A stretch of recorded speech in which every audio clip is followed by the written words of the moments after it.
ಅಂತ ಗೊತ್ತಿರ್ಬೋದಾ ಆ ಒಂದು ಏನು ಅಂದ್ರೆ ಕಾರ್ತಿಕ್ ಸಂಗೀತಗೆ ಇನ್ಅಪ್ರೋಪ್ರಿಯೇಟ್ ಆಗಿ ಟಚ್ ಮಾಡ್ತಾ ಇದ್ದಾರೆ. ಹೌದು, ಆ ಸಂಗೀತ ಅವ್ರು ಹೇಳಿದ್ದು ಕಾರ್ತಿಕ್ ಅವರಿಗೆ, ಅದು ಅವ್ರಿಗೆ ಲೈಫ್ ಡ್ಯಾಮೇಜಿಂಗ್ ಸ್ಟೇಟ್ಮೆಂಟ್ ಅಂತ ಇಟ್ಕೊಂಡಿದ್ದಾರೆ. ಬಿಗ್ ಬಾಸ್ ಮನೆಯಲ್ಲಿ ಕಂಟೆಸ್ಟೆಂಟ್ಸ್ಗಳು ಇಷ್ಟು ದಿನ ಟಾಸ್ಕ್ ಮಾಡಿಬಿಟ್ಟು ಜಗಳ ಆಡಿಬಿಟ್ಟು ಮೆಂಟಲಿ ತುಂಬ ಸ್ವಲ್ಪ ಡೌನ್ ಆಗಿದ್ದರು. ಸೊ ಇದೀಗ ಬಿಗ್ ಬಾಸ್ ಮನೆಯಲ್ಲಿ ಫ್ಯಾಮಿಲಿ ರೌಂಡ್ ನಡೀತಾ ಇದೆ. ಸೊ ಅವರವರ ತಂದೆ ತಾಯಿಗಳನ್ನ, ಅವರವರ ಅಕ್ಕ ತಂಗಿ ಅಣ್ಣ ತಂಗಿ ಎಲ್ಲರನ್ನ ನೋಡಿಬಿಟ್ಟು ಸೊ ಕಂಟೆಸ್ಟೆಂಟ್ಸ್ಗಳು ಸ್ವಲ್ಪ ಮತ್ತು ಅವರ ಆಟಕ್ಕೆ ಸ್ವಲ್ಪ ಬೂಸ್ಟ್ ಸಿಕ್ಕಿದೆ ಅಂತ ಅನಿಸುತ್ತೆ. ಯಾಕಂದರೆ ಎಲ್ಲೋ ಒಂದು ಕಡೆ ಅವ್ರ ಟಾಂಟ್ಗಳಿಂದ, ಚುಚ್ಚು ಮಾತುಗಳಿಂದ, ಒಂದೊಂದು ಕಡೆ ಮೂಲೆ ಗುಂಪುಗಳಲ್ಲಿ ಕೂತ್ಕೊಂಡು ಮಾತಾಡೋದು, ಬೇರೆಯವ್ರ ಬಗ್ಗೆ ಟಾಂಟ್ ಮಾಡೋದು, ಸೊ ಒಬ್ಬೊಬ್ಬರು ಒಂದೊಂದು ಕಡೆ ಕೂತ್ಕೊಳ್ಳೋದು, ಸೊ ಇದೆಲ್ಲ ನಡೀತಿರ್ಬೇಕಾದ್ರೆ ಸೊ ಇದೀಗ ಬಿಗ್ ಬಾಸ್ ಮನೆಯಲ್ಲಿ ಅವರವರ ಫ್ಯಾಮಿಲಿ ರೌಂಡ್ ನಡೀತಾ ಇದೆ. ಸೊ ಎಲ್ಲ ಅವರವರ ತಂದೆ ತಾಯಿಗಳು, ಅವರ ಅಣ್ಣ ತಂಗಿಗಳು, ಅವ್ರ ಮಕ್ಕಳು ಬಂದು ಮಾತಾಡಿಸ್ತಾ ಹೋಗ್ತಾ ಇದ್ದಾರೆ. ಸೊ ತುಂಬ ಎಮೋಷ್ನಲ್ ವೀಕ್ ಆಗಿತ್ತು. ನಮಗಂತೂ ಎಲ್ಲ ಹೊರಗಡೆ ನೋಡ್ತಕ್ಕಂಥ ಆಡಿಯನ್ಸ್ಗಳಿಗೂ ಭಾಳ ಎಮೋಷ್ನಲ್ ವೀಕ್ ಆಗಿತ್ತು. ಬಿಗ್ ಬಾಸ್ನ ಕನೆಕ್ಟ್ ಆಗಿರೋರು ಖಂಡಿತ ಈ ಒಂದು ಫ್ಯಾಮಿಲಿ ರೌಂಡಲ್ಲಿ ಖಂಡಿತ ಅವರು ಕೂಡ ಎಮೋಷ್ನಲ್ ಆಗಿರ್ತಾರೆ. ಯಾಕಂದರೆ ಆ ಫ್ಯಾಮ್ಲಿ ಅಂದರೆ ಬಂದ ತಕ್ಷಣವೇ ಹಾಗೆ ಎಲ್ಲ ಒಂದು ಕಡೆ ಆದರೆ ಫ್ಯಾಮ್ಲಿ ಒಂದು ಕಡೆನೇ. ಸೊ ಫ್ಯಾಮ್ಲಿ ಅಂತ ಬಂದ ತಕ್ಷಣ ಎಲ್ಲರೂ ಎಮೋಷ್ನಲ್ ಆಗ್ತಾರೆ. ಸೊ ಈ ವೀಕ್ ಕೂಡ ಅದೇ ರೀತಿಯಾಗಿ ಹೋಯಿತು. ಎಲ್ಲಿ ಅಗ್ರೆಷನ್ ಟಾಸ್ಕ್ಗಳಿರಲಿಲ್ಲ, ಬರೀ ಪೂರ್ತಿ ಫ್ಯಾಮಿಲಿ ರೌಂಡೇ ತೋರಿಸ್ಕೊಂಡು ಹೋಗಿದ್ರು ಬಿಗ್ ಬಾಸು. ಸೊ ಎಂಟರ್ಟೈನ್ಮೆಂಟ್ ಆಗಿತ್ತು, ತುಂಬ ಎಮೋಷನಲ್ ಆಗಿತ್ತು. ಸೊ ಹೊರಗೆ ಇರ್ತಕ್ಕಂಥ ಜನರಿಗೆ ಈ ವಾರ ಪೂರ್ತಿ ಭಾಳ ಇಷ್ಟ ಆಗಿರುತ್ತೆ. ಈ ವಾರ ಕಂಟೆಸ್ಟೆಂಟ್ಸ್ಗಳು ಅಗ್ರೆಷನ್ ಆಡದೆ ಚೆನ್ನಾಗಿ ಆಟ ಆಡ್ಕೊಂಡು ಹೋಗೋಣ, ಎಂಟರ್ಟೈನ್ಮೆಂಟ್ ಆಗಿ ಟಾಸ್ಕನ್ನು ಮಾಡ್ಕೊತ ಹೋಗೋಣ ಅಂತ ಎಲ್ಲ ಒಂದಾಗ್ತಿರ್ಬೇಕಾದ್ರೆ ಫ್ಯಾಮಿಲಿ ರೌಂಡ್ ಬಂದು ಸ್ವಲ್ಪ ಕಂಟೆಸ್ಟೆಂಟ್ಸ್ಗಳಿಗೆ ಎನರ್ಜಿ ಬೂಸ್ಟ್ ಸಿಕ್ಕಿರಬೇಕಾದ್ರೆ ಸೊ ಹೊರಗಡೆ ಬಂದ ನಮ್ಮ ಮಾವತು ಸರ್ ಒಂದು ಇಂಟರ್ವ್ಯೂನಲ್ಲಿ ಒಂದು ಸ್ಟೇಟ್ಮೆಂಟನ್ನು ಕೊಟ್ಟಿದ್ದಾರೆ. ಸೊ ಆ ಒಂದು ಸ್ಟೇಟ್ಮೆಂಟು ಸೋಷಿಯಲ್ ಮೀಡಿಯಾದಲ್ಲಿ ಸಿಕ್ಕಾಪಟ್ಟೆ ನೆಗೆಟಿವ್ ಆಗಿ ಸ್ಪ್ರೆಡ್ ಆಗ್ತದೆ. ಸೊ ಒಳಗಡೆ ಇರ್ತಕ್ಕಂಥ ಸ್ಪರ್ಧಿಗಳಿಗೆ ಈ ಒಂದು ಸ್ಟೇಟ್ಮೆಂಟು ಬಹಳ ನೆಗೆಟಿವ್ ಆಗಿ ಅವರಿಗೆ ಪರಿಣಾಮ ಬೀರ್ಬೋದು. ಹೊರಗಡೆ ಅಷ್ಟೇ ನೆಗೆಟಿವ್ ಆಗಿ ಪೋರ್ಟ್ರೇ ಕೂಡ ಆಗ್ತಾ ಇದೆ. ಸೊ ಏನಪ್ಪ ಅಂತಂದರೆ ಕಾರ್ತಿಕ್ ಅವರು ಸಂಗೀತವನ್ನು ಟಚ್ ಮಾಡಬೇಕಂದ್ರೆ ಇನ್ಅಪ್ರೋಪ್ರಿಯೇಟ್ ಆಗಿ ಟಚ್ ಮಾಡ್ತಾರೆ ಅಂತ ಏನೋ ಹೇಳಿದ್ದಾರಂತೆ. ಸೊ ಈ ವಿಡಿಯೋ ಹಾಗೂ ಈ ಡಿಸ್ಕಷನ್ನು ಎಲ್ಲಿ ನಮಗೆ ಬಿಗ್ ಬಾಸ್ ತೋರಿಸಿಲ್ಲ. ಸೊ ಇದ್ರ ಬಗ್ಗೆ ಎಲ್ಲಿ ನಮಗೆ ಮಾಹಿತಿ ಕೂಡ ಇಲ್ಲ. ಸೊ ಇದು ವಿಡಿಯೋ ಕ್ಲಿಪ್ ಹೊರಗಡೆ ಇದ್ದರೆ ಇದ್ರ ಬಗ್ಗೆ ತುಂಬ ಡಿಸ್ಕಸ್ ಆಗಿರೋದು. ಈ ಒಂದು ಮಾತು ಎಲ್ಲಿ ನಮ್ಮ ಹೊರಗಡೆ ವೀಕ್ಷಕರಿಗೆ ಗೊತ್ತಿಲ್ಲ. ಸೊ ಅವಿನಾಶ್ ಅವರು ಇಂಟರ್ವ್ಯೂನಲ್ಲಿ ಹೇಳಿದ ಮೇಲೆ ಗೊತ್ತಾಗಿದೆ. ಸೊ ಆ ಒಂದು ಸ್ಟೇಟ್ಮೆಂಟ್ನ ತೊಗೊಂಡ್ಬಿಟ್ಟು ಸಂಗೀತ ಅವ್ರ ಬಗ್ಗೆ ತುಂಬ ಒಂದು ನೆಗೆಟಿವ್ ಆಗಿ ಸೋಷಿಯಲ್ ಮೀಡಿಯಾದಲ್ಲಿ ಸ್ಪ್ರೆಡ್ ಆಗ್ತಿದೆ. ಸೊ ಇದು ಎಷ್ಟು ಮಟ್ಟಿಗೆ ನಿಜ ಅಂತ ಗೊತ್ತಿಲ್ಲ. ಸೊ ಸಂಗೀತ ಅವರ ಫ್ಯಾನ್ ಪೇಜ್ ಅವರು ತುಂಬ ಇದನ್ನು ಸೀರಿಯಸ್ ಆಗಿ ತೊಗೊಂಡಿದ್ದಾರೆ. ಸೊ ಸುಮ್ಮನೆ ಸ್ಟೇಟ್ಮೆಂಟ್ ಕೊಡೋದಲ್ಲ, ಸೊ ಹೊರಗಡೆ ಇರ್ತಕ್ಕಂಥ ಸ್ಪರ್ಧಿಗಳಿಗೆ ಇದು ಎಫೆಕ್ಟ್ ಆಗುತ್ತೆ, ಇದಕ್ಕೆ ನೀವು ಪ್ರೂಫನ್ನು ಕೊಡಬೇಕಾಗುತ್ತೆ ಅಂತ ಹೊರಗಡೆ ಒಬ್ಬರು ಟ್ರೋಲ್ ಪೇಜ್ ಅವರು ಕೂಡ ಆಲ್ರೆಡಿ ಒಂದು ಮೆಸೇಜನ್ನು ಹಾಕಿದ್ದನ್ನ ನೋಡಿದ್ದೀನಿ. ಸೊ ಈ ಒಂದು ವಿಷಯ ಆ ಒಂದು ಇಂಟರ್ವ್ಯೂನಲ್ಲಿ ಅವರು ಹೇಳಬೇಕಾದ್ರೆ ಸೊ ಮೈಕಲ್ ಹಾಗೂ ಸಂಗೀತ ಅವ್ರಿಗೆ ಯಾಕೆ ಅಷ್ಟೊಂದು ಇಡಿಸು ಮುರುಸು ಸ್ಟಾರ್ಟಿಂಗ್ ಚೆನ್ನಾಗಿದ್ದವ್ರು ಯಾಕೆ ಹಂಗೆ ಹೋಗುತ್ತೆ ಅಂತ ಹೇಳಿದಾಗ ಸೊ ಇಲ್ಲಿ ಯಾವುದೋ ಒಂದು ವಿಷಯದಲ್ಲಿ ಸಂಗೀತ ಹಾಗೂ ಕಾರ್ತಿಕ್ ಹೇಳಿದ್ರಂತೆ. ಸೊ ಕಾರ್ತಿಕ್ ಟಚ್ ಮಾಡಿದ್ರೆ ಒಂಥರ ಇನ್ಅಪ್ರೋಪ್ರಿಯೇಟ್ ಟಚ್ ಆಗಿರುತ್ತೆ ಅಂತ ಹೇಳಿದ್ರಂತೆ. ಸೊ ಅವರು ಏತಕ್ಕೆ ಹೇಳಿದರು, ಯಾಕೆ ಹೇಳಿದ್ರು ಅಂತ ಕಾರ್ತಿಕ್ ಅವ್ರ ಜೊತೆ ಹೇಳಿಬಿಟ್ಟು ಅವರು ಶಾರ್ಟ್ ಔಟ್ ಮಾಡ್ಕೊಂಡಿದ್ರಂತ. ಸೊ ಅದು ಮೈಕಲ್ ಅವರು ಅದೇ ಒಂದು ಸ್ಟೇಟ್ಮೆಂಟನ್ನು ಮೈಂಡಲ್ಲಿ ಇಟ್ಕೊಂಡ್ಬಿಟ್ಟು ಈ ಹುಡುಗನ ಬಗ್ಗೆ ಎಷ್ಟು ಲೈಫ್ ಡ್ಯಾಮೇಜ್ ಸ್ಟೇಟ್ಮೆಂಟ್ ಕೊಡ್ತಾಳೆ, ಅದು ಒಂದು ಲೈವ್ ಶೋನಲ್ಲಿ ಹೋಗಬೇಕಾದ್ರೆ ಎಷ್ಟು ಡ್ಯಾಮೇಜ್ ಸ್ಟೇಟ್ಮೆಂಟ್ ಕೊಡ್ತಾಳೆ ಅಂತ ಅದನ್ನು ಮೈಂಡಲ್ಲಿ ಇಟ್ಕೊಂಡು ಅದೇ ಒಂದು ಹೇಟನ್ನು ಸಂಗೀತ ಮೇಲೆ ಕಂಟಿನ್ಯೂ ಮಾಡ್ಕೊಂಡು ಹೋಗ್ತಾ ಇದ್ದಾರಂತೆ. ಸೊ ಆ ಒಂದು ಡಿಸ್ಕಸ್ ಬಂದಾಗ ಸಂಗೀತ ಅವರು ನಾನು ಯಾಕೆ ಹೇಳಿದೆ ಸ್ಟೇಟ್ಮೆಂಟು, ಆ ಮಾತು ಯಾಕೆ ಹೇಳಿದೆ ಅದು ನಾನು ಕಾರ್ತಿಕ್ ಅವರು ಕೂತ್ಕೊಂಡು ಸಾಲ್ವ್ ಮಾಡಿದ್ದೀನಿ, ನಾನು ಈ ವಿಷಯನ ಅಲ್ಲೇ ಬಿಟ್ಟಿದ್ದೀನಿ, ಮತ್ತೆ ಮಾತಾಡೋಕ್ಕೆ ಇಷ್ಟಪಡಲ್ಲ ಅಂತ ಸಂಗೀತ ಅವರು ಅದನ್ನು ಅಲ್ಲೇ ಮುಗಿಸಿದ್ರು. ಸೊ ಮೈಕಲ್ ಅವರು ಅದನ್ನು ಅದೇ ಇಟ್ಕೊಂಡು ನೆಗೆಟಿವ್ ಅಂತ ಇಟ್ಕೊಂಡು ಅದನ್ನೇ ಮೈಂಡಲ್ಲಿ ಇಟ್ಕೊಂಡು ಕಂಟಿನ್ಯೂ ಮಾಡ್ತಿದ್ದಾರಂತೆ. ಸೊ ಕಾರ್ತಿಕ್ ಅವ್ರಿಗೆ ಈ ಸ್ಟೇಟ್ಮೆಂಟನ್ನು ನಾವು ನೋಡಿರೋ ಪ್ರಕಾರ ಕಾರ್ತಿಕ್ ಅವರಿಗೆ ಈ ಸ್ಟೇಟ್ಮೆಂಟ್ ಒಂದು ವೇಳೆ ಕೊಟ್ಟಿದ್ದರೆ ಕಾರ್ತಿಕ್ ಅವರು ತುಂಬ ಒಂದು ಸ್ವಾಭಿಮಾನಿಯಾಗಿ ಆಟ ಆಡ್ತಾರೆ. ಒಂದು ಕೂಡ ಅವರು ಕ್ಯಾರೆಕ್ಟರ್ ಮೇಲೆ ಒಂದೇ ಒಂದು ಮಾತು ಅಂದರೂ ಕೂಡ ಅವ್ರ ಜೊತೆ ಸ್ವಲ್ಪ ಡಿಸ್ಟೆನ್ಸ್ ಮೇಂಟೈನ್ ಸ್ಟಾರ್ಟ್ ಮಾಡಿರ್ತಾರೆ. ರೀಸೆಂಟಾಗಿ ಬಕೆಟ್ ಅಂತ ಹೇಳೋದಕ್ಕೆ ಸೊ ಫ್ರೆಂಡ್ ಸಂಗೀತ ಅವ್ರನ್ನ ಪೂರ್ತಿ ಅವಾಯ್ಡ್ ಮಾಡಿದರು. ಸೊ ಇಂಥ ಸ್ಟೇಟ್ಮೆಂಟ್ ಕೊಟ್ಟಿದ್ದರೆ ಕಾರ್ತಿಕ್ ಬಹುಶಃ ಸಂಗೀತ ಅವ್ರ ತಂಟೆಗೆ ಹೋಗ್ತಾನೆ ಇರಲಿಲ್ಲ. ಅಷ್ಟೊಂದು ಸ್ವಾಭಿಮಾನಿ, ಅಷ್ಟೊಂದು ತುಂಬ ಇದ್ರಾಗಿ ಆಡ್ತಾ ಹೋಗ್ತಿದ್ದಾರೆ. ಸೊ ಇಂಥ ಸ್ಟೇಟ್ಮೆಂಟ್ ಕೊಟ್ಟಿದ್ರೆ ಕಾರ್ತಿಕ್ ಅವ್ರ ಬಿಹೇವ್ ಚೇಂಜ್ ಆಗಿರ್ತಿತ್ತು. ಸೊ ಕಾರ್ತಿಕ್ ಹಾಗೂ ಸಂಗೀತ ಅವರ ಮಧ್ಯೆ ಇರಿಸು ಮುರಿಸು ಬಂದಿರೋದು ಈ ಒಂದು ವಿಚಾರಕ್ಕಲ್ಲ. ನಾನು ಮೈನಸ್ ಮಾಡಿದ್ದೀನಿ ಸಂಗೀತ ಅನ್ನೋ ಹೆಸರನ್ನು, ಸೊ ನೀವು ಪ್ರೂವ್ ಮಾಡಿ ನಾನು 0 ಅಂತ ಅಲ್ಲಿಂದ ಸ್ಟಾರ್ಟ್ ಆಯಿತು ಅದು. ಸೊ ಅದನ್ನು ತೋರ್ಸೋಕ್ಕೂ ಕೂಡ ಜನಗಳಿಗೆ ಹಾಗೂ ಆ ಗುಂಪಲ್ಲಿ ಸಂಗೀತನ ಅವಾಯ್ಡ್ ಮಾಡಿಬಿಟ್ಟು ಬೇರೆ ಟೀಮ್ಗಳಲ್ಲಿ ಸ್ವಲ್ಪ ಚೆನ್ನಾಗಿ ಕಾಮಿಡಿ ಮಾಡ್ಕೊತಾ ನಕ್ಕೊತ ಚೆನ್ನಾಗಿದ್ದರು ಕಾರ್ತಿಕ್ ಅವರು. ಸೊ ಈ ಒಂದು ವಿಷಯಕ್ಕೆ ಅವರು ಇರಿಸಿ ಮುರುಸು ಆಗಿದ್ದು. ಆದರೆ ಕಾರ್ತಿಕ್ ಅವರು ಟಚ್ ಮಾಡಿದ್ರೆ ಇನ್ಅಪ್ರೋಪ್ರಿಯೇಟ್ ಆಗಿರುತ್ತೆ ಅಂತ ಎಲ್ಲೂ ಕೂಡ ನಮಗೆ ಆ ಒಂದು ಕ್ಲಿಪ್ಪನ್ನು ತೋರಿಸಿಲ್ಲ. ಸೊ ಹೊರಗಡೆದು ಸೋಷಿಯಲ್ ಮೀಡಿಯಾದಲ್ಲಿ ಸಿಕ್ಕಾಪಟ್ಟೆ ಹಲ್ಚಲ್ ಆಗತ್ತೈತೆ. ಅಂದ್ರೆ ಒಳಗಡೆ ಒಂದು ಕಂಟೆಸ್ಟೆಂಟ್ಸ್ ಮೇಲೆ ದೊಡ್ಡ ಪರಿಣಾಮ ಬೀರ್ತೈತಿ ಫಿನಾಲೆ ಟೈಮಲ್ಲಿ. ಸೊ ಇದ್ರ ಬಗ್ಗೆ ಎಲ್ಲಿ ನಮಗೆ ಕ್ಲಿಪ್ ಕೂಡ ಸಿಕ್ಕಿಲ್ಲ. ಸೊ ಅವಿನಾಶ್ ಅವರು ಸ್ಟೇಟ್ಮೆಂಟನ್ನು ಕೊಟ್ಟಿದ್ದಾರೆ. ಟ್ರೋಲರ್ ಪೇಜಸ್ಗಳು, ಸಂಗೀತ ಫ್ಯಾನ್ಸ್ಗಳು ಆಲ್ರೆಡಿ ಇದ್ರ ಬಗ್ಗೆ ಧ್ವನಿ ಎತ್ತಿದ್ದಾರೆ. ಸೊ ಇದ್ರ ಬಗ್ಗೆ ಆ್ಯಕ್ಷನ್ ತೊಗೋಬೇಕಾಗುತ್ತೆ, ಈ ಥರ ಸ್ಟೇಟ್ಮೆಂಟ್ ಕೊಟ್ಟಿದ್ರೆ ನಮ್ಗೆ ಯಾವುದೇ ರೀತಿಯಾದ ಕ್ಲಿಪ್ಸನ್ನು ಸಿಕ್ಕಿಲ್ಲ ಅಂತ ಆಲ್ರೆಡಿ ಒಂದು ಪೋಸ್ಟನ್ನು ಹಾಕಿದ್ರು ತುಂಬ. ಸೊ ನಿಜವಾಗ್ಲೂ ಇದು ಎಷ್ಟು ಮಟ್ಟಿಗೆ ಸತ್ಯನೋ ಗೊತ್ತಿಲ್ಲ. ಯಾಕಂದರೆ ಹೊರಗಡೆ ಬಂದಮೇಲೆ ಇದು ಯಾವುದೂ ನಡೀತಿಲ್ಲ ಅಂದ ತಕ್ಷಣ ಅದು ಹೇಳ್ಬೋದಿತ್ತು ಅವಿನಾಶ್ ಅವರು ಕೂಡ. ಸೊ ಅಲ್ಲೇ ಕ್ಲಿಯರ್ ಆಗಿದೆ ಅಂತ ಸಂಗೀತ ಹೇಳಿದರು, ನಾನು ಸಾರ್ಟ್ ಔಟ್ ಮಾಡಿದ್ದೀನಿ ಅಂತ. ಸೊ ಹೊರಗಡೆ ಬಂದಮೇಲೆ ಇದು ಸ್ಪ್ರೆಡ್ ಮಾಡೋ ಅವಶ್ಯಕತೆ ಇರಲಿಲ್ಲ ಅಂತ ನನಗನ್ಸುತ್ತೆ ಅವಿನಾಶ್ ಅವರಿಗೆ. ಸೊ ಇದು ಎಷ್ಟರ ಮಟ್ಟಿಗೆ ಹೋಗುತ್ತೆ ಅಂತ ಗೊತ್ತಿಲ್ಲ, ಸ್ವಲ್ಪ ಇದು ಸೆನ್ಸಿಟಿವ್ ವಿಷಯ ಅಂತ ಹೇಳ್ಬೋದು ಈ ವಿಷಯದಲ್ಲಿ. ಈ ಒಂದು ಸ್ಟೇಟ್ಮೆಂಟು ಎಲ್ಲಿಗೆ ಹೋಗುತ್ತೆ ಅಂತ ಗೊತ್ತಿಲ್ಲ. ಸದ್ಯಕ್ಕೆ ಅಂತೂ ಸೋಷಿಯಲ್ ಮೀಡಿಯಾದಲ್ಲಿ ತುಂಬ ನೆಗೆಟಿವ್ ಆಗಿ ಸ್ಪ್ರೆಡ್ ಆಗ್ತಾ ಇದೆ ಈ ಒಂದು ಟಾಪಿಕ್ ಅಂತ ಹೇಳ್ಬೋದು. ಹಾಗೆ ಕಳೆದ ವಾರ ನಾನು ಸಂಗೀತನ ಮೈನಸ್ ಮಾಡ್ತಾ ಇದ್ದೀನಿ, 0 ಅಂತ ಪ್ರೂವ್ ಮಾಡಿ ಅಂತ ಕಾರ್ತಿಕ್ ಅವರು ಹೇಳಿದರು. ಸೊ ಇಲ್ಲಿ 0 ಅಂತ ಪ್ರೂವ್ ಆಗಿದೆ ಅಂತ ಅನ್ಸುತ್ತೆ. ಯಾಕಂದರೆ ಸಂಗೀತ ಅವರು ಹೇಳಿದರು ಆ ಟೀಮ್ಗೆ ಹೋಗಿದ್ರೆ ಪಕ್ಕ ಕಾರ್ತಿಕ್ 0 ಆಗ್ತಾನೆ ಅಂತ.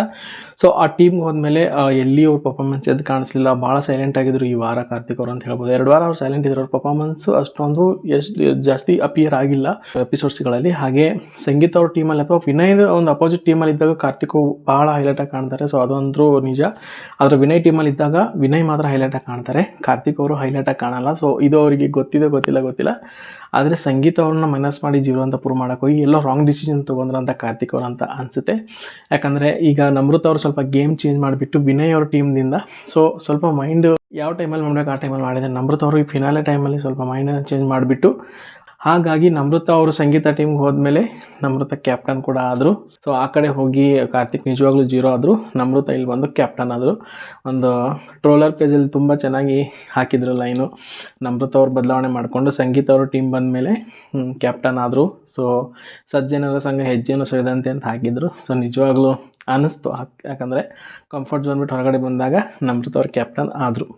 ಇದೆಲ್ಲ ಒಂದು ಕಡೆ ಆದರೆ ಬಿಗ್ ಬಾಸ್ ಮನೆಯ ಫ್ರೆಂಡ್ಶಿಪ್. ಸೊ ಇಲ್ಲಿ ಎರಡು ಭಾಳ ಟ್ರೂ ಫ್ರೆಂಡ್ಸ್ ಗ್ರೂಪನ್ನು ಕಾಣಿಸ್ತಿತ್ತು 50 ಡೇಸ್ವರೆಗೂ. ಒಂದು ವಿನಯ್, ನಮೃತ ಗೌಡ, ಸ್ನೇಹಿತ್ ಗೌಡ ಅವರು ಭಾಳ ಕ್ಲೋಸ್ ಆಗಿದ್ದರು. ಈ ಕಡೆ ತನಿಷಾ, ಸಂಗೀತ ಮತ್ತು ಕಾರ್ತಿಕ್ ಅವರು ತುಂಬ ಕ್ಲೋಸಾಗಿ ಕಾಣ್ತಾಯಿದ್ರು. ಸೊ ಇಲ್ಲಿ ಒಂದು ಡಿಫ್ರೆನ್ಸ್ ಹೊರಗಾಗಿ ಭಾಳ ಕಾಣಿಸಿರೋದೇನಪ್ಪ ಅಂತಂದರೆ, ಸೊ ಬೇರೆಯವರ ಮಾತುಗಳಿಂದ ಇಲ್ಲಿ ಕಾರ್ತಿಕ್, ಸಂಗೀತ, ತನಿಷಾ ಅವರ ಸ್ನೇಹ ಒಡೆದು ಹೋಗ್ತಾ ಇತ್ತು. ಅವಾಗ ಪ್ಯಾಚಪ್ ಆದರೂ ಕೂಡ ಅದು ಅಷ್ಟೊಂದು ಸ್ಟ್ರಾಂಗ್ ಆಗಿ ಸ್ಟ್ಯಾಂಡ್ ಆಗಲಿಲ್ಲ ಆ ಫ್ರೆಂಡ್ಶಿಪ್ಪು. ಸೊ ಅದೇ ಈ ಕಡೆ ವಿನಯ್ ಗೌಡ ಅವ್ರಕೊಂಡು ನೋಡಿದ್ರೆ ಅವ್ರ ಫ್ರೆಂಡ್ಶಿಪ್ ಹಾಗೇ ಇದೆ. ಸೊ ಆ ಒಂದು ವಿಷಯದಲ್ಲಿ ವಿನಯ್ ಗೌಡ ಅವ್ರನ್ನ ಒಳ್ಳೆ ಗುಣ ಅಂತಲೇ ಹೇಳ್ಬೋದು. ಸೊ ವಿನಯ್ ಗೌಡ ಅವರು ಇಲ್ಲಿ ಟಾಸ್ಕ್ಗಳಲ್ಲಿ ಮಾತ್ರ ಅಗ್ರೆಷನ್ ಆಗ್ತಾರೆ, ಉಳಿದ್ಬಿಟ್ರೆ ಒಳ್ಳೆ ಮನುಷ್ಯ ಅಂತ ಅನಿಸುತ್ತೆ. ಸಂಗೀತ ಅವ್ರು ಕೂಡ ಹೇಳಿದರು, ಶೈನ್ ಶೆಟ್ಟಿ ಹಾಗೂ ಶುಭಾ ಪಂಜಮ್ ಅವ್ರು ಬಂದಾಗ ಹೇಳಿದರು, ವಿನಯ್ ಗೌಡ ಅವ್ರು ಯಾರನ್ನಾದ್ರೂ ಕೇರ್ ಮಾಡಿದ್ರೆ ತುಂಬ ಕೇರ್ ಮಾಡ್ತಾರೆ, ಸೊ ಒಳ್ಳೆ ವ್ಯಕ್ತಿ ಅಂತ ಹೇಳಿದರು. ಅವ್ರ ಮುಖಕ್ಕೆ ಸ್ಪ್ರೇ ಮಾಡ್ತಿರ್ಬೇಕಾದ್ರೆ. ಸೊ ಅವಾಗ ಅಲ್ಲಿ ಅನ್ಸಿದ್ದು ನನಗೆ ಗೊತ್ತಿಲ್ಲ, ಅವರು ಏನು ಫ್ರೆಂಡ್ಸ್ ಅಂತ ಇದ್ದಾರಲ್ಲ ನಮೃತ ಗೌಡ, ಸ್ನೇಹಿತ ಗೌಡ, ವಿನಯ್ ಗೌಡ ಅವರು, ಸೊ ಅವ್ರ ಫ್ರೆಂಡ್ಸ್ನ ಇಲ್ಲಿ ಬಿಟ್ಟುಕೊಟ್ಟಿಲ್ಲ. ಒಂದು ಸರ್ತಿ ಯಾವುದೋ ಒಂದು ಕ್ಯಾಪ್ಟನ್ಸಿಯಲ್ಲಿ ವಿನಯ್ ಗೌಡ ಅವರು, ನಮೃತ ಅವರು ಹೊರಗಡೆ ಇಟ್ಟಾಗ ಅದನ್ನು ಫ್ರೆಂಡ್ಲಿಯಾಗಿ ತೊಗೊಂಡ್ರು. ಸೊ ಈ ಟೀಮಲ್ಲಿ ಏನಾದರೂ ಕ್ಯಾಪ್ಟನ್ಸಿಯಿಂದ ಸಂಗೀತ ಅಥವಾ ಕಾರ್ತಿಕ್ ಅಥವಾ ಹೊರಗಡೆ ಇಟ್ಟಾಗ ದೊಡ್ಡ ಜಗಳನೇ. ನಿನ್ನ ಫ್ರೆಂಡಾಗಿ ನಾನು ಎಕ್ಸ್ಪೆಕ್ಟ್ ಮಾಡ್ತಿದ್ದೆ, ಅದು ಮಾಡಿಲ್ಲ ಇದು ಮಾಡಲಿಲ್ಲ ಅಂತ ಉಂಟು. ಸೊ ಈ ಕಡೆ ನೋಡಿದಾಗ ಅದು ಎಲ್ಲಿ ಕಾಣಿಸಲ್ಲ, ಇಟ್ಸ್ ಓಕೆ ಅಂತ ಪ್ಯಾಚಪ್ ಮಾಡ್ಕೊತಿದ್ರು. ಸೊ ಇವ್ರ ಹತ್ರ ಒಂದು ತುಂಬ ಅಂಡರ್ಸ್ಟ್ಯಾಂಡಿಂಗು ಫ್ರೆಂಡ್ಶಿಪ್ ಇದೆ. ಸೊ ಹಾಗಾಗಿ ಬೆಸ್ಟ್ ಅಂತ ಇಲ್ಲಿ ವಿನಯ್ ಅವ್ರ ಫ್ರೆಂಡ್ಶಿಪ್ ಟೀಮ್ ಅಂತ ಬೆಸ್ಟ್ ಅಂತ ಅನಿಸುತ್ತೇನೋ ಅನಿಸಿದೆ, ಪ್ರೂವ್ ಮಾಡಿದ್ದಾರೆ ಅವರು. ಸೊ ಫಿನಾಲಿನೇ ಬರ್ತಾಯಿದೆ, ಇಲ್ಲಿ ಕೂಡ ಅವ್ರ ಫ್ರೆಂಡ್ಶಿಪ್ಪು ಬಿರುಕು ಬಿಡಲಿಲ್ಲ. ಆದರೆ ಅದೇ ಒಂದು ನಮ್ಮ ತನಿಷಾ, ಸಂಗೀತ, ಕಾರ್ತಿಕ್ ಅವರು ಎಷ್ಟು ಸರ್ತಿ ಜಗಳ ಆಯಿತು, ಎಷ್ಟು ಸರ್ತಿ ಬ್ರೇಕ್ ಆಯಿತು, ಎಷ್ಟು ಸರ್ತಿ ಪ್ಯಾಚಪ್ ಆಯಿತು. ವಿನಯ್ ಗೌಡ ಅವ್ರ ಫ್ರೆಂಡ್ಶಿಪ್ಪು ಹೆಂಗಿದೆ ಹಾಗೇ ಇದೆ. ನಮೃತ ಗೌಡ ಅವರು ಮೊನ್ನೆ ಒಂದು ಅಮೌಂಟ್ ಕಲೆಕ್ಷನ್ ಮಾಡಬೇಕಾದ್ರೆ ಅಲ್ಲಿ ಕೂಡ ವಿನಯ್ ಗೌಡ ಅವರಿಗೆ ಸುಳ್ಳು ಹೇಳಿದರು ವಿನಯ್ ಗೌಡ ಅವರಿಗೆ. ಸೊ ಅದು ಕೂಡ ಸ್ಟ್ರಾಟಜಿ ಮಾಡಿ ಹೇಳಿದ್ದೀನಿ ಅಷ್ಟೇ, ಅದು ಬಿಟ್ಟರೆ ಏನೂ ಇಲ್ಲ ಅಂತ. ಸೊ ವಿನಯ್ ಗೌಡ ಅವರು ಅದನ್ನು ಸ್ಟ್ರಾಂಗಾಗಿ ತೊಗೋಬೇಕಿತ್ತು, ನನ್ನ ಫ್ರೆಂಡಪ್ಪ ಹೋಗಲಿ ಅಂತ ಬಿಟ್ಟು. ಸೊ ಅವ್ರ ಫ್ರೆಂಡ್ಶಿಪ್ ಅಂತ ಬಂದಾಗ ವಿನಯ್ ಗೌಡ ಇಲ್ಲಿ ಬಿಟ್ಕೊಟ್ಟಿಲ್ಲ. ಸೊ ಇದು ಗ್ರೇಟ್ ಅಂತ ಹೇಳ್ಬೋದು. ಸೊ ಇಲ್ಲಿ ವಿನಯ್ ಗೌಡ ಅವ್ರದ್ದು ಫ್ರೆಂಡ್ಶಿಪ್ಪು ಬೆಸ್ಟ್ ಅಂತ ಅನಿಸುತ್ತೆ. ಸೊ ಬಿಗ್ ಬಾಸ್ನಲ್ಲಿ ಫ್ಯಾಮಿಲಿ ರೌಂಡ್ ನಡೀತಿರೋದ್ರಿಂದ ಎಲ್ಲ ಕಂಟೆಸ್ಟ್ಗಳು ಭಾಳ ಖುಷಿಯಾಗಿದ್ದಾರೆ. ಸೊ ಎಲ್ಲ ಪೇರೆಂಟ್ಸ್ ಕೂಡ ಅವರವರು ಸ್ಪೆಷಲಾಗಿ ಊಟಗಳನ್ನ ತರ್ತಾ ಇದ್ದಾರೆ. ಸೊ ಅಷ್ಟು ಭರ್ಜರಿ ಭೋಜನ ಸವಿತಾ ಇದ್ದಾರೆ, ಖುಷಿಯ ವಾತಾವರಣ ಬಿಗ್ ಬಾಸ್ ಮನೆಯಲ್ಲಿ. ಸೊ ನೆಕ್ಸ್ಟ್ ಯಾವಾಗ ಅಗ್ರೆಷನ್ ಟಾಸ್ಕ್ ಬರುತ್ತೆ ಗೊತ್ತಿಲ್ಲ. ಸೊ ಅಗ್ರೆಷನ್ ಆದಾಗ ಅಗ್ರೆಷನಾಗಿ ಆಡಲ್ಲ, ಚೆನ್ನಾಗಿ ಆಡೋಣ ಅಂತೆಲ್ಲ ಮಾತಾಡ್ಕೊಂಡಿದ್ದಾರೆ. ಸೊ ಟಾಸ್ಕ್ ಅಂತ ಬಂದಾಗ ಮತ್ತೆ ಅವರವರು ಒಂದು ಕ್ಯಾರೆಕ್ಟರ್ ಹೊರಗೆ ಬರುತ್ತೆ ಅಂತೆಲ್ಲ ಕಾದು ನೋಡಬೇಕು. ಸೊ ಫ್ಯಾಮಿಲಿ ರೌಂಡ್ ಅಂತ ಬಂದಾಗ ಎಲ್ಲ ಪೇರೆಂಟ್ಸ್ಗಳು ಭಾಳ ಚೆನ್ನಾಗಿ ಮಾತಾಡಿದ್ರು. ಎಲ್ಲ ಇಷ್ಟು ದಿನ ಆಗಿರ್ತಕ್ಕಂಥ ಜಗಳಗಳು, ಆದರೆ ಪೇರೆಂಟ್ಸ್ಗಳು ಎಲ್ಲರೂ ಬಂದು ಚೆನ್ನಾಗಿ ಎಲ್ಲ ಕಂಟ್ರೀಸ್ಗಳನ್ನು ಈಕ್ವಲ್ ಆಗಿ ಚೆನ್ನಾಗಿ ಮಾತಾಡ್ಸೋದ್ರು. ಇಲ್ಲಿ ಜಾಸ್ತಿ ಇಷ್ಟ ಆಗಿದ್ದು ನಮಗಂತೂ ಪೇರೆಂಟ್ಸ್ ರೌಂಡಲ್ಲಿ, ಫ್ಯಾಮಿಲಿ ರೌಂಡಲ್ಲಿ ತುಕಾಲಿ ಅವರ ಮಿಸಸ್ ಬಂದಿದ್ದು ಭಾಳ ಎಂಟರ್ಟೈನ್ಮೆಂಟಾಗಿ ಕೊಟ್ಟರು. ಭಾಳ ಅಳಿಸಿದ್ರು, ನಮಗೂ ಕೂಡ ತುಂಬ ಅನ್ಯೋನ್ಯವಾಗಿರ್ತಕ್ಕಂಥ ದಂಪತಿ. ಸೊ ಇಲ್ಲಿ ಫ್ಯಾಮಿಲಿ ರೌಂಡ್ ಅಂತ ಬಂದಾಗ ಸಂಗೀತ ಅವರ ಫ್ಯಾಮಿಲಿಯಿಂದ ಅವರ ತಂದೆ, ತಾಯಿ, ಅವರ ಅಣ್ಣ, ಅವರ ಅತ್ತಿಗೆ ಎಲ್ಲ ಬಂದಿದ್ದರು. ಸೊ ಇಲ್ಲಿ ಸಂಗೀತ ಅವರ ಫ್ಯಾಮಿಲಿಯಿಂದ ಅಷ್ಟೊಂದು ಜನ ಬಂದಿರೋದು ಒಂದು ದೊಡ್ಡ ಶಾಕು. ಸೊ ಫಸ್ಟ್ ಟೈಮ್ ಇಷ್ಟು ಜನ ಒಂದು ಫ್ಯಾಮಿಲಿಯಿಂದ ಬರ್ತಾ ಇದ್ದಾರೆ. ಸೊ ಸಂಗೀತ ಅವರು ಅವ್ರಿಗೆ ಇರ್ತಕ್ಕಂಥ ಮೈಂಡಲ್ಲಿ ಎಲ್ಲ ಕ್ವಶನ್ಸ್ಗಳನ್ನು ಅವ್ರ ಅತ್ತಿಗೆ ಕೇಳ್ತಾರೆ. ಜೊತೆಗೆ ಸಂಗೀತ ಅವ್ರ ಬ್ರದರ್ ಕೂಡ ವಿನಯ್ ಗೌಡ ಅವ್ರ ಜೊತೆ ಮಾತಾಡ್ತಾರೆ. ಸೊ ವಿನಯ್ ಗೌಡ ಅವರ ಅವ್ರ ಜೊತೆ ಏನೂ ಅಂತ ಇದು ಆಗಲ್ಲ, ನೀವು ಹಂಗೆ ಮಾಡಬಾರ್ದಿತ್ತು, ಹೀಗೆ ಮಾಡಬಾರ್ದಿತ್ತು, ಸ್ವಲ್ಪ ಅಗ್ರೆಷನ್ ಕಡಿಮೆ ಮಾಡಬೇಕು ಸಿಚುವೇಶನ್ ನೋಡಿ ಅಂತ ಹೇಳಿದ್ರು. ಸೊ ಅದು ಬಿಟ್ಟರೆ ಸಂಗೀತ ಅವರ ಅಣ್ಣ ಅಲ್ಲಿ ನಿನ್ನ ಸ್ಟ್ರಾಟಜಿ ನಾನು ಇಷ್ಟಪಡ್ತೀನಿ, ನಿನ್ನ ಸ್ಟ್ರಾಟಜಿ ತುಂಬ ಚೆನ್ನಾಗಿದೆ ಅಂತ ಹೇಳಿದ್ರು. ಬಹುಶಃ ಇಲ್ಲಿ ವಿನಯ್ ಗೌಡ ಅಷ್ಟೊಂದು ಕೆಟ್ಟ ವ್ಯಕ್ತಿ ಇಲ್ಲ ಅಂತ ಅನಿಸುತ್ತೆ. ಯಾಕಂದರೆ ಅಲ್ಲಿ ಕಾಂಪಿಟೇಷನ್ ಇರೋದ್ರಿಂದ ಎಲ್ಲರ ಒಂದು ಕಣ್ಣು ದೃಷ್ಟಿ ಗುರಿ ಟ್ರೋಫಿ ಕಡೆ ಇರೋದ್ರಿಂದ, ಸೊ ಗೆಲ್ಲೋ ಕಡೆ ಟಾಸ್ಕ್ ಅಂತ ಬಂದಾಗ ಯಾರೂ ಬಿಟ್ಕೊಡ್ತಾ ಇಲ್ಲ. ಸೊ ಅದು ಒಂದು ಮುಖ್ಯವಾಗಿ ಕಾಣ್ತಿರೋದು ವಿನಯ್ ಗೌಡ ಹೇಳಿದಾಗೆ. ಸೊ ಯಾರು ಬಿಟ್ಕೊಡೋ ಮಾತಿಲ್ಲ. ಸೊ ಹಾಗಾಗಿ ಅಗ್ರೆಷನ್ ಆಗಿ ಹೋಗ್ತಾ ಇದೆ. ಸೊ ವಿನಯ್ ಗೌಡ ಅವ್ರ ಸ್ಟ್ರಾಟಜಿ ಕೂಡ ಇರ್ಬೋದು. ಸೊ ಟಾಸ್ಕ್ ಅಂತ ಬಂದಾಗ ಅಷ್ಟೇ ಅಗ್ರೆಷನ್ ಆದರೆ, ಉಳಿದ ವಿಚಾರದಲ್ಲಿ ಭಾಳ ಚೆನ್ನಾಗಿ ಎಲ್ಲರನ್ನ ಮಾತಾಡಿಸ್ತಾರೆ. ಅದು ಬಿಟ್ಟರೆ ಯಾರನ್ನಾದರೂ ಸ್ವಲ್ಪ ಹಿಡಿದ್ರೆ ಒಂದೆರಡು ದಿನ ಕಂಟಿನ್ಯೂ ಆಗಿ ಹಿಡಿತಾರೆ, ಮತ್ತೆ ಒಂದು ಪ್ಯಾಚಪ್ ಆದರೆ ಮತ್ತೆ ಚೆನ್ನಾಗಿ ಮಾತಾಡ್ತಾರೆ. ಸೊ ಬೇಸಿಕಲಿ ವಿನಯ್ ಗೌಡರು ಅಷ್ಟು ಕೆಟ್ಟವರಲ್ಲ ಅಂತ ಅನಿಸುತ್ತೆ. ಸೊ ಟಾಸ್ಕ್ ಅಂತ ಬಂದಾಗ ಇಲ್ಲಿವರೆಗೂ ಅವ್ರು ಸ್ಟ್ರಾಟಜಿ ಮಾಡ್ಕೊಂಡು ಬಂದಿರ್ಬೋದು. ಸೊ ಅದು ಗೇಮ್ ಇರೋದ್ರಿಂದ, ಕಾಂಪಿಟೇಷನ್ ಇರೋದ್ರಿಂದ, ಸೊ ಅವರವರ ಬುದ್ಧಿಶಕ್ತಿಯಿಂದ ಆಡ್ಕೊಂಡು ಬಂದಿದ್ದಾರೆ. ಸೊ ಅದು ಹೊರಗಡೆ ನಾವು ಮಾತಾಡಿದ್ರೆ ತಪ್ಪಾಗುತ್ತೆ. ಯಾಕಂದರೆ ನೀವು ನೋಡಿ, ನಾಳೆ ಬಿಗ್ ಬಾಸ್ ಮನೆಯಿಂದ ಎಲ್ಲರೂ ಹೊರಗಡೆ ಬಂದಮೇಲೆ ಅವರೆಲ್ಲ ಚೆನ್ನಾಗೇ ಇರ್ತಾರೆ. ನೀವು ಫ್ಯಾನ್ಸನ್ನು ಜಗಳ ಮಾಡಿಬಿಟ್ಟು ನೀವು ಸುಮ್ಮನೆ ಕಮೆಂಟ್ ಬಾಕ್ಸಲ್ಲಿ ಏನೋ ಬೀಪ್ ಶಬ್ದಗಳನ್ನ ಯೂಸ್ ಮಾಡೋದು ಒಳ್ಳೆಯದಲ್ಲ. ಸೊ ಹೊರಗಡೆ ಬಂದಮೇಲೆ ಅವರೆಲ್ಲ ಸೇರಿಬಿಟ್ಟು ಕಾಂಪಿಟೇಷನ್ ಗುರು ನಾವು ಚೆನ್ನಾಗಿರೋಣ ಅಂತ ಅವರೆಲ್ಲ ಟ್ರಿಪ್ಗೆ ಹೋಗ್ಬಿಡ್ತಾರೆ. ನೀವು ಸುಮ್ಮನೆ ಅದಕ್ಕೆ ಎಂಟರ್ಟೈನ್ಮೆಂಟ್ ತೊಗೊಳ್ಳಿ, ಎಷ್ಟು ಬೇಕಷ್ಟು ಎಂಟರ್ಟೈನ್ಮೆಂಟ್ ತೊಗೊಂಡ್ಬಿಟ್ಟು ಸಪೋರ್ಟ್ ಮಾಡೋದು ಬೆಸ್ಟ್ ಅಂತ ಅನಿಸುತ್ತೆ. ಸೊ ಫ್ಯಾಮಿಲಿ ರೌಂಡ್ ಅಂತ ಬಂದ ತಕ್ಷಣ ಎಲ್ಲರೂ ವೇಟ್ ಮಾಡ್ತಿರೋದು 100% ಪ್ರತಾಪ್ ಅವರ ಫ್ಯಾಮಿಲಿ ಬರಬೇಕು. ಯಾಕಪ್ಪ ಅಂದರೆ ತುಂಬ ದಿನಗಳಿಂದ ಆ ವ್ಯಕ್ತಿ ತನ್ನ ತಂದೆ ತಾಯಿಗಳನ್ನ ದೂರ ಇದಾನಂತೆ. ಸೊ ತಂದೆ ತಾಯಿ ನಂಬರ್ ಬ್ಲಾಕ್, ಯಾವ ಮಕ್ಕಳು ಕೂಡ ಅವರ ತಾಯಿ ಅಥವಾ ತಂದೆ ನಂಬರ್ ಬ್ಲಾಕಲ್ಲಿ ಇದೆ ಅಂತ ಅಂದ ತಕ್ಷಣ ಅದು ಡೈಜೆಷನ್ ಮಾಡ್ಕೊಳ್ಳೋಕ್ಕಾಗಲ್ಲ. ಸೊ ಬ್ಲಾಕಲ್ಲಿ ಇತ್ತಂತೆ. ಸೊ ಇವಾಗ ಒಂದು ಬಿಗ್ ಬಾಸ್ ವೇದಿಕೆಯಿಂದ ಒಂದು ಕುಟುಂಬ ಮತ್ತೆ ಸಂತೋಷದಿಂದ ಒಂದಾಗ್ತಿದೆ ಅಂತ ಹೇಳ್ಬೋದು. ತಂದೆ ಮಗನ ಸಮಾಗಮಕ್ಕೆ ಸಾಕ್ಷಿ ಆಯಿತು ಬಿಗ್ ಬಾಸ್ ದೊಡ್ಡ ಮನೆ ಅಂತ ಹಾಕಿದ್ರು, ಅದು ಭಾಳ ಇಷ್ಟ ಆಯಿತು. ಸೊ ನಿಜವಾಗ್ಲೂ ಅದು ಸಾಕ್ಷಿ ಆಯಿತು. ಬಿಗ್ ಬಾಸಿಂದ ನೀವು ಏನು ಮೆಸೇಜ್ ಕೊಡ್ತೀರಿ, ಏನು ಕಲಿತೀರಿ ಅಂತ. ಸೊ ಬಿಗ್ ಬಾಸ್ ಮನೆಯಿಂದ ಒಂದು ಕುಟುಂಬ ಇವತ್ತು ಮತ್ತು ಎಲ್ಲ ಜನರ ಎದುರು ಪಾಸಿಟಿವ್ಲಿ ಏನು ನೆಗೆಟಿವ್ ಇತ್ತು ಜನರು ಈ ಥರ ಸುಳ್ಳು ಹೇಳಿದಾರೆ ಅಂತ. ಸೊ ಅದೆಲ್ಲ ಆಲ್ಮೋಸ್ಟ್ ಪಾಸಿಟಿವ್ ಆಗಿ ಅವ್ರ ಮೈಂಡಲ್ಲಿ ಫಿಕ್ಸ್ ಆಗಿದೆ. ಪ್ರತಾಪ್ನ ಸಪೋರ್ಟ್ ಮಾಡ್ತಾ ಇದ್ದಾರೆ. ಸೊ ಅವ್ರ ಫ್ಯಾಮಿಲಿ ಕೂಡ ಒಂದಾಗಿದೆ. ಅವ್ರ ತಂದೆ ತಾಯಿ ಖುಷಿಯಿಂದ ಬಂದು ಹಳ್ಳಿ ಊಟ ಕೂಡ ಮಾಡಿದ್ರು ಎಲ್ಲ ಜೊತೆ ಸೇರಿ. ಸೊ ಇನ್ನು ಮುಂದೆ ಪ್ರತಾಪ್ ಅವ್ರಿಗೆ ಒಳ್ಳೆಯ ಒಂದು ಜರ್ನಿ ಹೋಗಲಿ ಪಾಪ ಅಂತ ಇಷ್ಟು ದಿನ ತುಂಬ ನಂದಿದ್ದಾನೆ. ಸೊ ಏನಾಗಿದೆ ಯಾರ್ಯಾರೋ ಎಂತಿಂಥದ್ದು ಏನೇನೋ ಮಾಡಿ ಲೂಟಿ ಹೊಡೆದೋಗಿರ್ತಾರೆ. ಸೊ ಈ ವ್ಯಕ್ತಿ ಏನೋ ಒಂದು ಬಾಯಿ ತಪ್ಪು ಏನೋ ಅಂದಿರ್ಬೋದು. ಸೊ ಅದನ್ನು ನಾವು ಆಲ್ರೆಡಿ ನಮ್ಮ ಜನತೆ ಕ್ಷಮಿಸಿ ಸಪೋರ್ಟ್ ಮಾಡ್ತಿದ್ದಾರೆ. ಸೊ ಅದು ನಮ್ಮ ಕನ್ನಡಿಗರ ಗುಣ.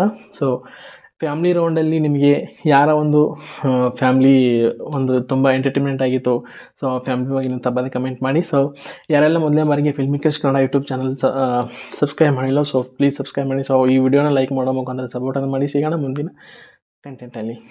Thank you.